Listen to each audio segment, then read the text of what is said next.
Сочиде өтетін 22-ші қысқы Олимпиада ойындарының алауы Ресейдің Орынбор қаласына жетті. Алауды алып жүру құрметіне 200 адам ие болды. Эстафетаға қатысушылар қатарында қазақстандық азамат та бар. Олимпиада алауы аязы күшті бұрқасыны бет қаратпайтын өңірге жетті. Алау Ресейдің 140 қаласынан өтуі керек. Орынбор бұл тізімдегі 90-шы қала. Күннің суықтығы эстафетінің ойдағыдай өтуіне кедергі бола алмады. Қала халқы мереке ұйымдастырып қуанышпен қарсы алды. Алауды алғаш болып Ресей мақтанышы Олимпиада ойындарының бірнеше мәрте жүлдегері Александр Доброской қолына алды. Әрі қарай алау қолдан қолға жалғасып, Орынбордың орталық көшелеріне қарай бет алды. 200 адам 40 шақырым жерді жүріп өтуі керек. Бұлардың бәрі өз саласында жетістікке жеткен танымал тұлғалар. Олардың қатарында спортшылар, әскерилер, ұстаздар мен журналистер және өрт сөндірушілер де бар. Выбраны точки. Эстафета жүріп өтетін орындардың географиялық тарихи маңыздылығы ескерілген. Орынбор қаласының да өзіндік ерекшелігі бар. Мысалы, қаладағы тарихи орындардың бірі Орал өзенінің үстімен Еуропа-Азия шекарасы арқылы өтетін үлкен көпірді айтуға болады.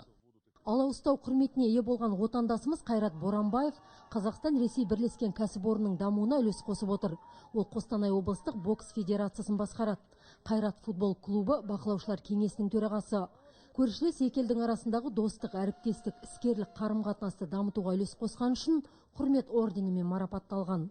Мен өзім енді ойлаймын, ол енді біздің бәріміз осы Қазақстан үшін бүгін тамаша болды. Біраз адамдар келді, кішкентай балалар келді. Соған мен айтатым тілегім осы Олимпиадада біздің Қазақстанымыз алға жүрсін. Қазақстан алға.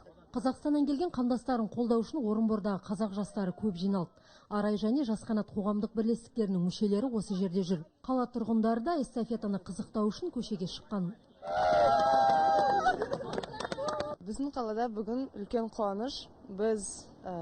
Бізге олимпиадалық алауы қош келді. Біз осы мейрамға өте қуаныштымыз. Қазақстаннан келген делегатты қолдаймыз. Олимпиада алауын қуана қарсы алып, бәріне жалынды сәлем жолдаймын. Біз Орынбор қазақ жастары болып, осы келіп жатқан қазақ делегациясын қолдап, Қазақтан өте үлкен жеңіс күтеміз. Эстафетаның тағы бір мақсаты Орынбордың тарихи мәдени ескерткіштерін насихаттап, қаланың ерекшелігін көрсету.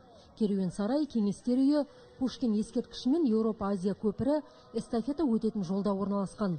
Соңында Олимпиада алауы Оренбуржье мәдени спорт кешенінің жанындағы үлкен тостаққа жеткізілді.